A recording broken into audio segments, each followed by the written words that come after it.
Jacqueline Richards. Well, what can I tell you about her? I met Jacqueline about a year ago, and it's been a wonderful actually no, almost 2 years now. Oh, that's even more fun. Jacqueline truly understands that dealing with personal financial hardships has an impact on your mind, body, and spirit. So Jacqueline is a mortgage specialist, and she finds effective mortgages and borrowing strategies for those people that are first-time home buyers, or those people with single parent families, or the person that's looking to invest in real estate. That's kind of a really a cool thing. Now, her background in the yoga side of the fence, she's been for over 25 years. She was at the Y as a fitness instructor, volunteering there. Also has she's a yoga instructor that teaches Hatha and chair cardio fit and chair yoga for the Y too at the Young at Heart program. And what else does she do? Well, she participates in leadership and supports women in business, and that's really cool. She's a past chair of the Canadian Women in Communication, now WCT, and past chair of Eastern Ontario Chamber of Commerce, Ottawa Chamber of Commerce Board Director. Also, she's an international speaker. I did not know that. And she's a founder of Non-Disclosure Mastermind Group. That's really awesome. She has a book out there called Yoga for Your Personal Finances, Practical and Spiritual Solutions for Financial Health.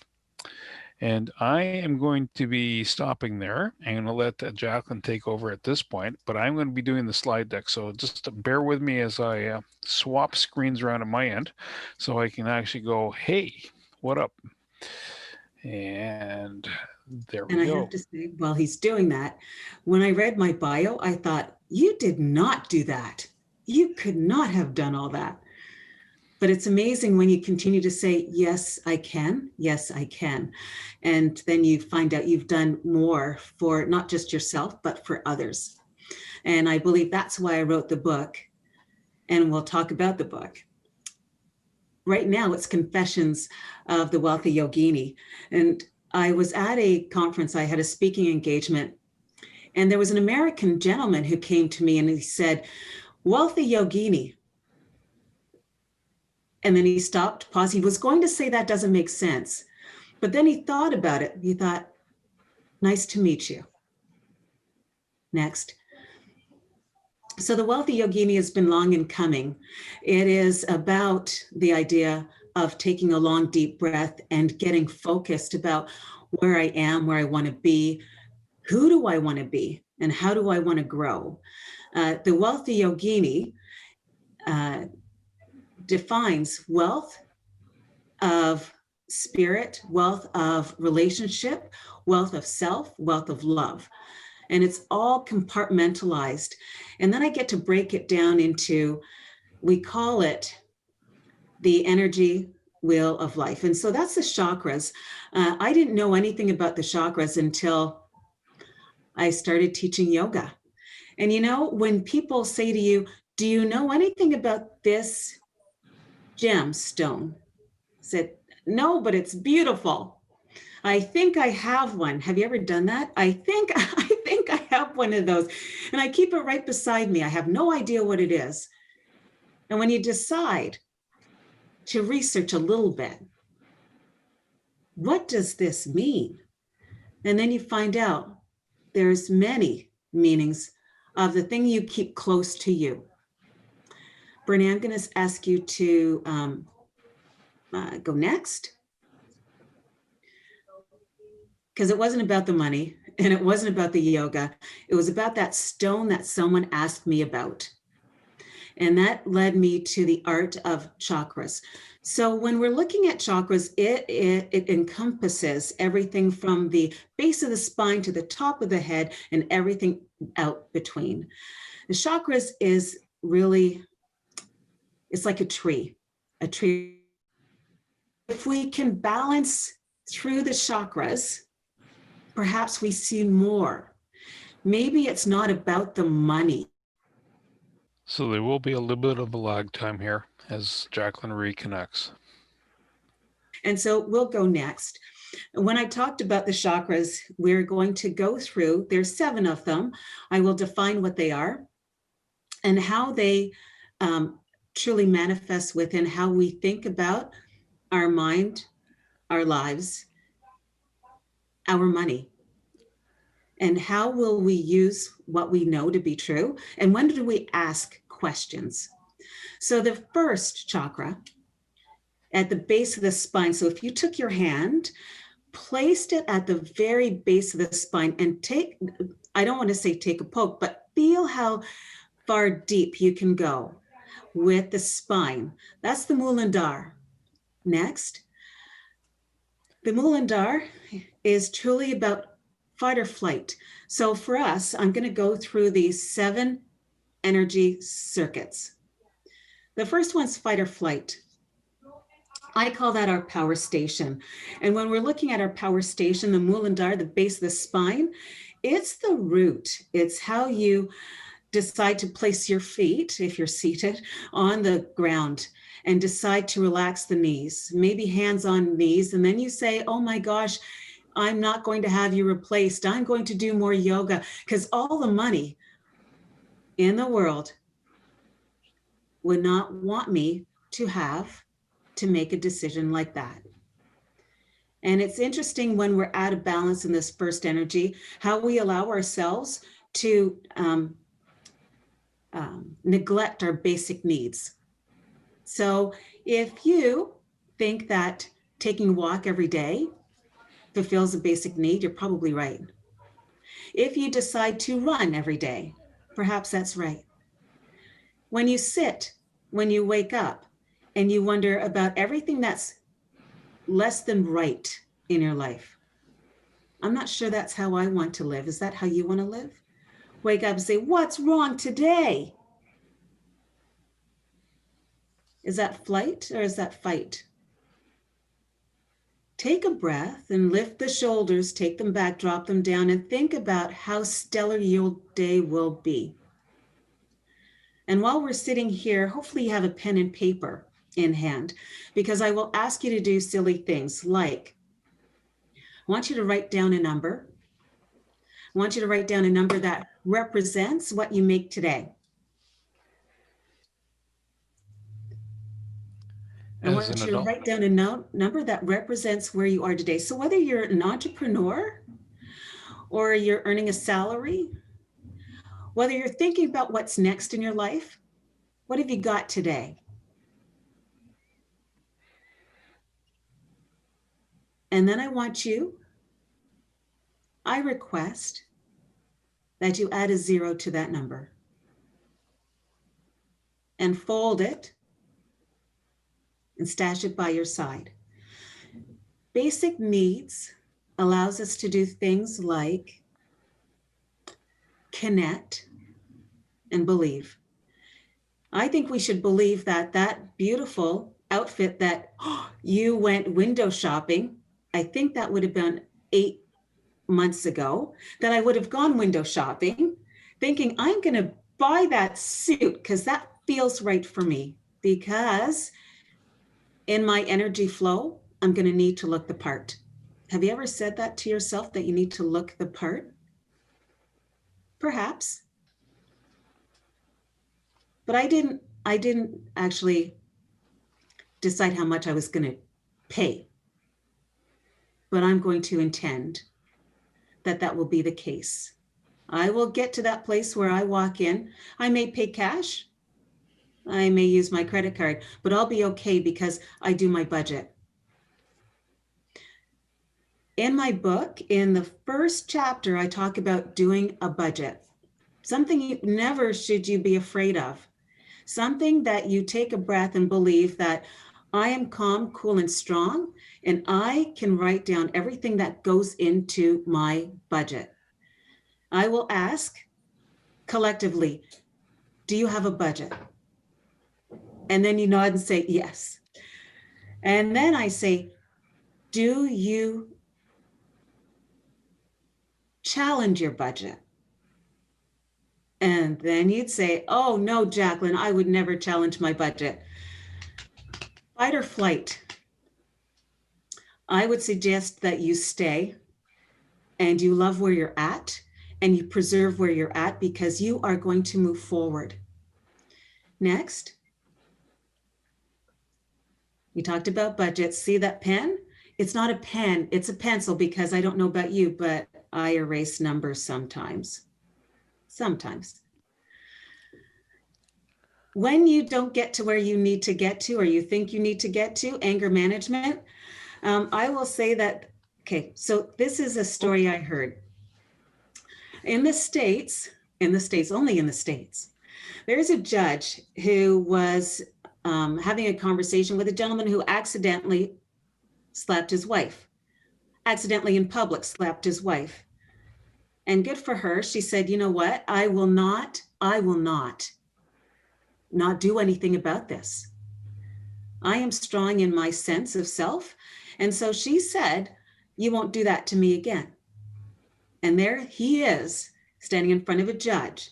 The judge says, I know you think it was an accident, and I'm going to ask you to do some anger management.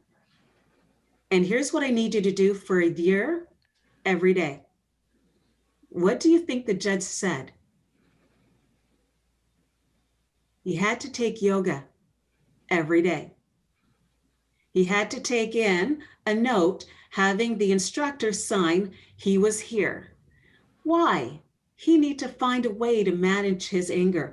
We're in a time right now that we can see how it could be a challenge to be calm, cool, and collected. Because in this moment where it's a new reality, a new economy, some of us came out in March finding out we don't have a job. We're being misplaced. We are needing to find something else. But not just that, we're going to work extra hours, not just the 40 hours we were asked to work.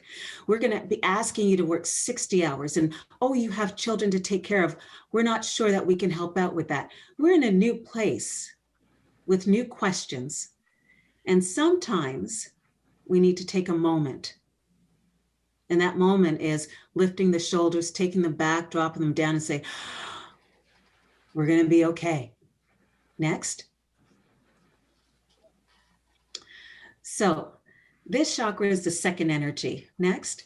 The second energy is at the belly button, and it's the second energy, and it's about creativity. So if you came to a place where you were asked to change things and you're not sure how your budget's going to look, why don't you take a look at what makes you happy?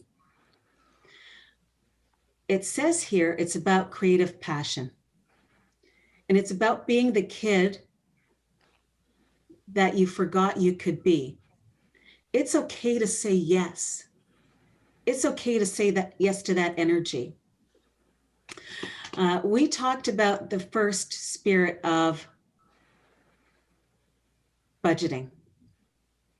But how does my creative passion fall into budgeting? That's a question I will ask to you. How does your creative passion fall into your financial awareness?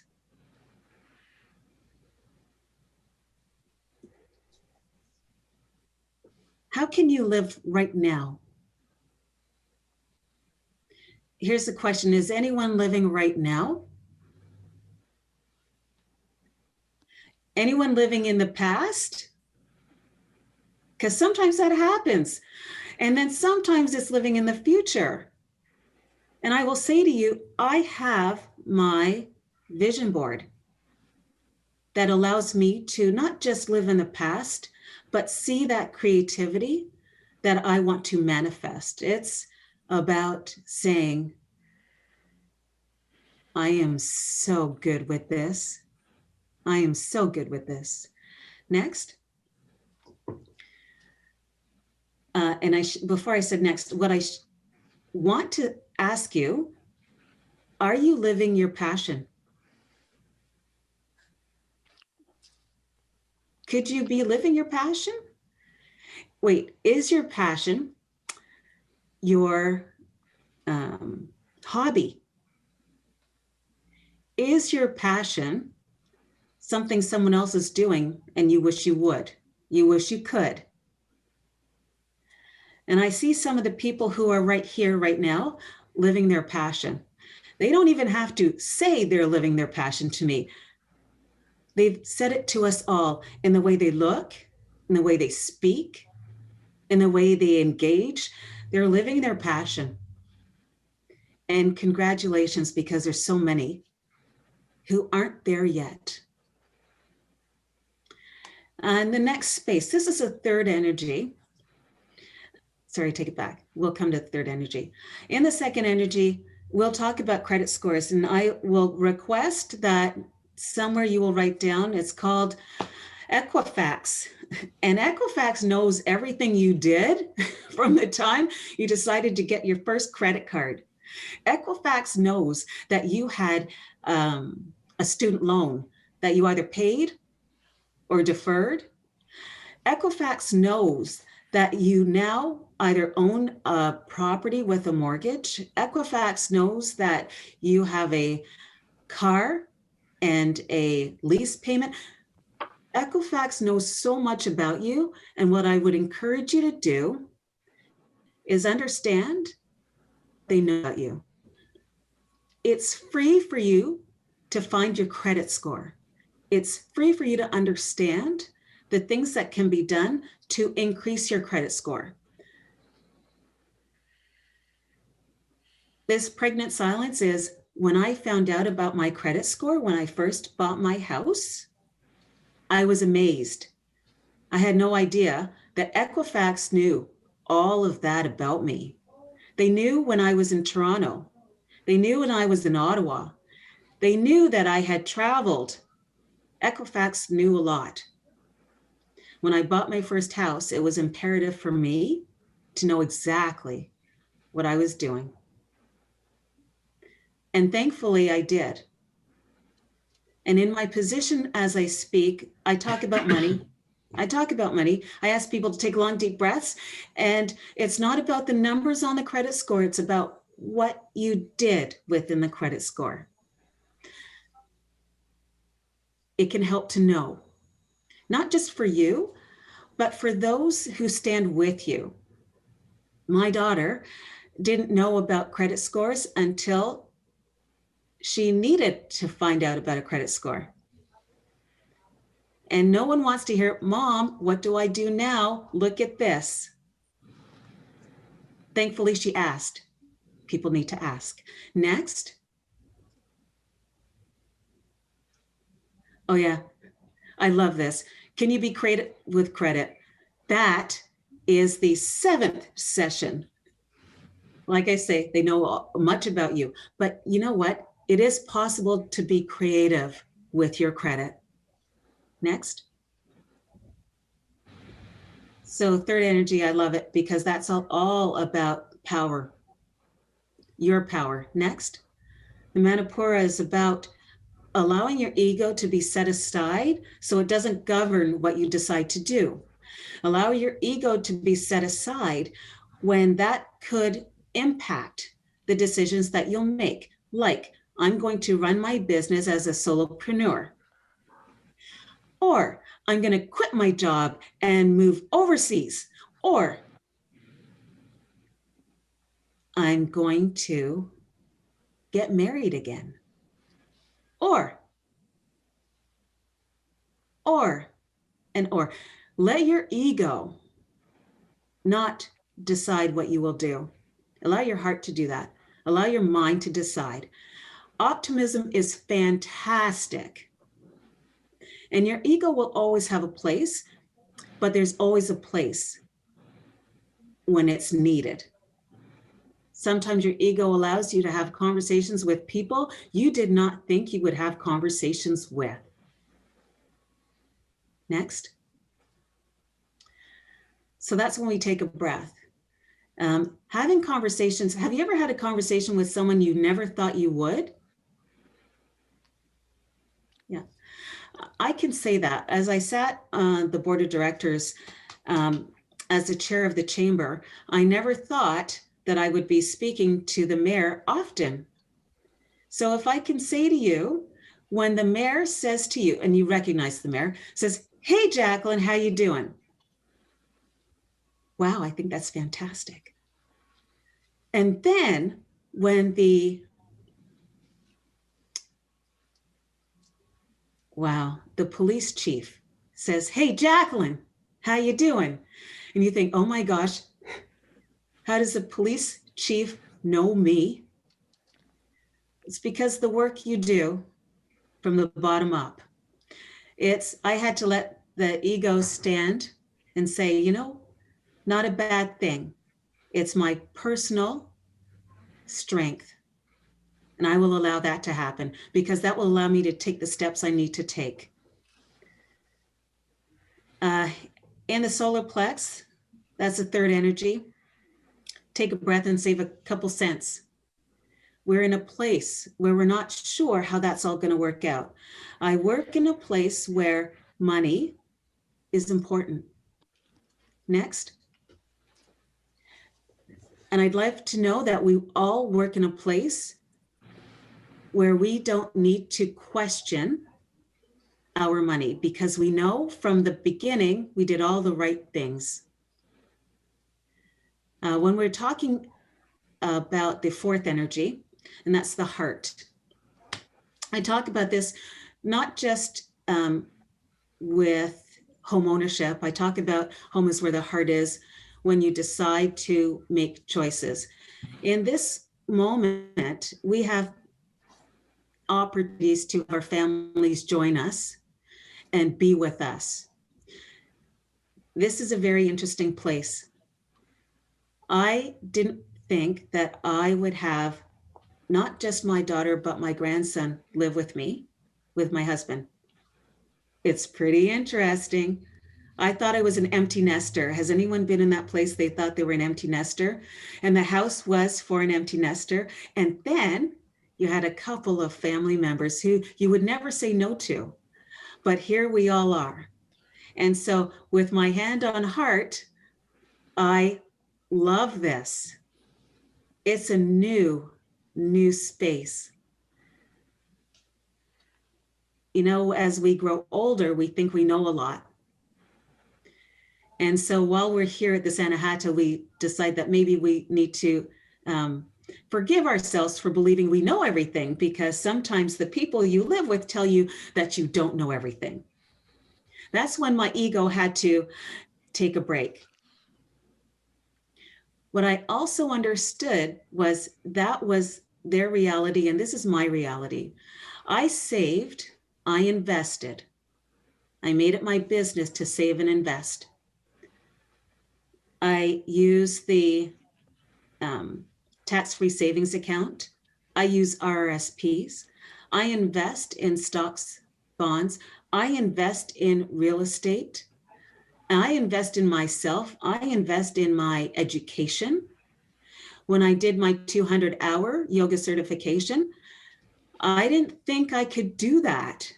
I didn't think I had the brain power to do that. I was working full time. I had, at the time, kids to raise. How could I take an education moment like that? Raise your hand and say, yes, there's always learning to be done. And I did it through the heart. I needed to forgive myself for that. I needed to forgive myself. I did not budget for that. But it's okay. I decided to take on some extra classes to teach so that I could pay for what I knew to be true for me. Have you ever done that? Take on a little extra? I'm going to say, Margaret Ann, I know for a fact you take on a little extra to make it work. I think when it's good for us, personally, we will do what we need to do. Next. When I talked about my investments in real estate and in RSPs and all that wonderful stuff, I didn't think it was about a legacy, but I'd like to leave something behind. I will say it's not about money. When I was the co-chair of Canadian Women in Communication, that was an organization for women who did what they were told they could not do. You could not be a journalist. You could not be on TV. You could not take on these, you could not report in communities in conflict. You can't do that because you're a woman. Canadian Women in Communication, they decided that wouldn't be the case. And I was so proud to be a co-chair. And my legacy, I believe, was that women can do whatever is needed. And they do not have to accept no as an answer. What they can do is accept some heart and soul and help. And help. And help. Because it's out there. Legacy is not just money. Legacy is helping people make the decisions that need to be made. Next. Oh, wow. Okay, that was a decision that I made. Wow, that's interesting. I'm sure I said something that's about the heart. So I'm not embarrassed. I just thought it was great. My husband and I did a second, we renewed our vows because we've been through a lot and we thought, are we in it? We're in it. So that happened to be at the, yeah, it was there. Me on a horse and saddle and the night. It was quite interesting. I think that we've got lots of videos on that, but it was for us to say we're in it. And that was a legacy. My daughter keeps saying, I can't believe you did that. I said, well, why wouldn't I? Next. Yeah, home is where the heart is. Next. And I'm going to say that was a pretty interesting moment. I totally forgot that piece. So the fifth energy is about speaking your personal truth. If you need something to get somewhere, write it down. Speak with someone. It is so important to know that this space is here so we can voice our opinions and voice our truths. And I'm not going to suggest that the ego would stay out of that. It's about being fearless. As we sit here, we choose to be fearless. When we write with heart. Question, when was the last time you wrote a card to your family member? When was the last time you wrote a letter to a family member? When was the last time you wrote a letter to a good friend of yours? I will say in this moment, I've been writing a lot of letters. Here's the question. If you have a business card because you met someone, so Jenica, I met you and you have a business card, but I'm not sure I have your address on that business card. That'll be interesting because I might be on LinkedIn and say, hey, just want to say hello. This is as close to a handwritten note that I get for you to you. Communication is when someone asks you, will you consider running for a political position? I was asked to run because of the things that I had done. Will you run for council? Here's the question. Has anyone been asked to run for council? Nope. Has anyone been considered to run for MP? No. Anyone want to run for MP? No. Now, my question to you would be, why would you not run for a political position? Okay, and you can write that down in your card because I've written that down. When I was asked, when I gave my response, I had to write down why I would not communicate with not just my personal community, but with my community at large, larger than I would ever have thought. It was a big, big decision to make. And I made it. Glad I did. It does not mean it will be the last time I would ever be asked. It does not mean it will be the last time I ever consider making that decision, because we have to. Women are allowed to vote because they chose not to be fearless and not to be voiceless. And so next, I'm going to ask, does everyone vote? Oh, wait, you don't have to say it out loud because I know you do. And then I'm going to ask, I asked you if you vote, but do you have a will in place? I wrote one on a napkin while I was having a conversation, and I got crayons to write with.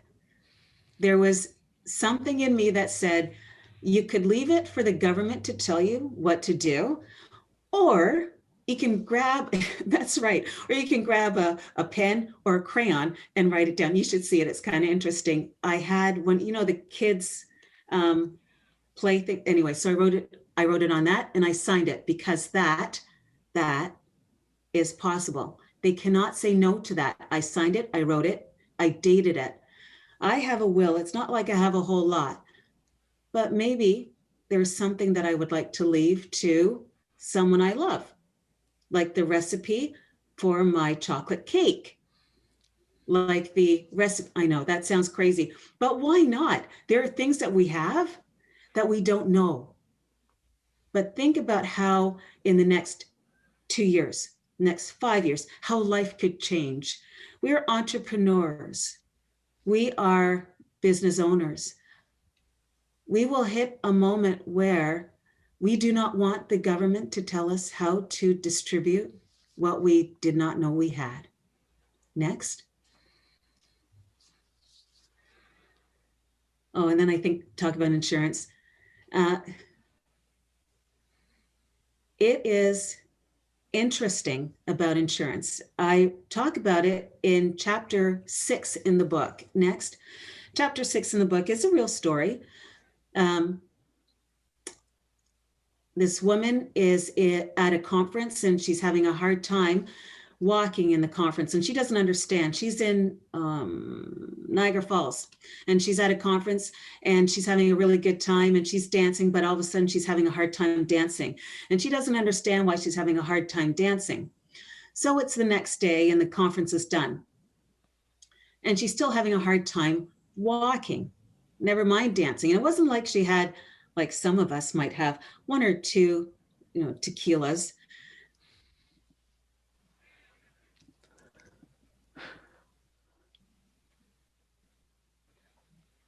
We're having a tequila moment. She went to have a tequila. Is that what she did? No. Oh, that's too bad. Now, she gets to the hospital and finds out she has something she did not know she had.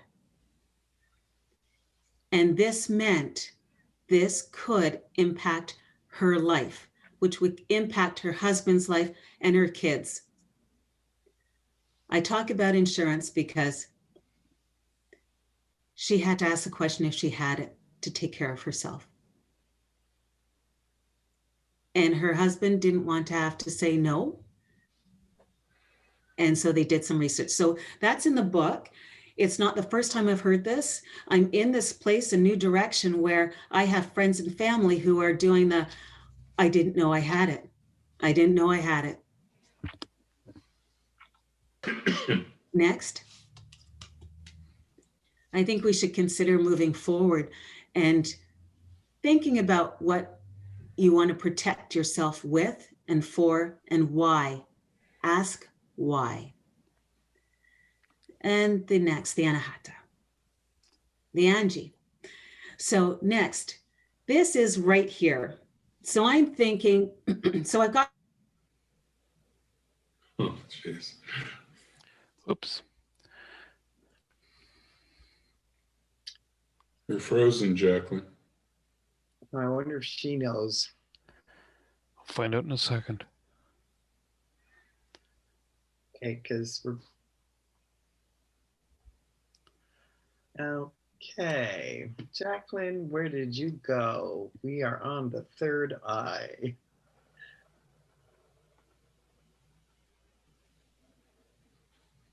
Now,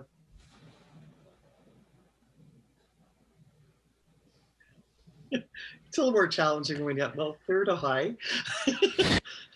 Many entrances to choose from. Just reabsorb it in. Yeah. Oh, we've lost her. She'd probably come back in a second. Yeah, she'll probably be back in a second. We'll just have to. There we go. She's there we returning. So we're going to have to, yeah, we lost you again, Jacqueline. I know we're on the third eye, and we've got just a couple minutes. Super. And we'll pass right by that because the third eye is all about the dreams. What do you want to do? How do you want to get there? Dreaming should never be lost. Just like this kiss, it should never be lost. And next, I think that one's so cute. And next, so this is the seventh energy right at the top. It's about the knowingness and the enlightenment. We know so much. We have so many books to write. We have so many videos to do. We have so many speaking engagements to have. We know so much. And let us not keep it secret. These people who are sitting right here, choose not to keep it a secret. Right here, I started my mastermind about 15 years ago, and it allowed me to do what I have done. It allowed me to write this book while I was opening up 2 companies, while I was chair of one chamber and chair of another women's organization. It allowed me to do this. My mastermind, allowing me to know more, be more. Next. So all that to say, be a mentor. Next. Being a mentor means allowing someone to take your hand virtually and say, I would like to get to this space.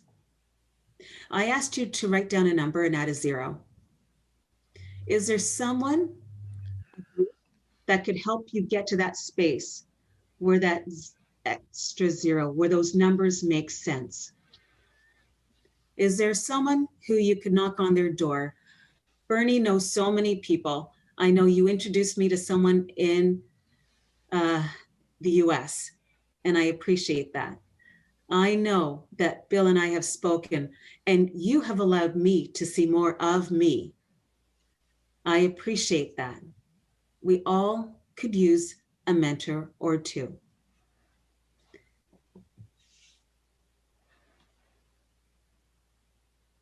Is that it? I think I have one more slide, but I'm not sure.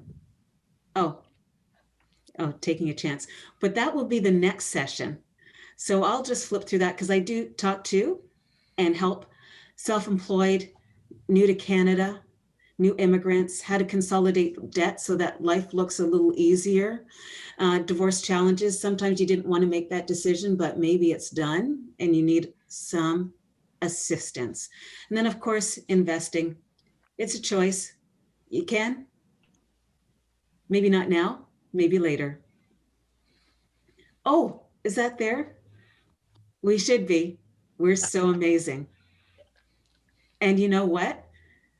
Bernie and Bill know that too. Next. Okay. We're the entrepreneurs. Next. Next. I use the stress. Next. Oh. Next. As you can appreciate, I have many conversations about things that people might not want to talk about.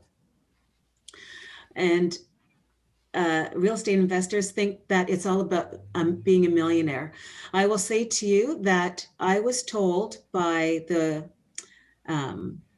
wealthy barber, he said, if you wrote that book to be a millionaire, that's not the case. But you have $1 million worth of opportunity. And I will say that to you. We have $1 million of opportunity.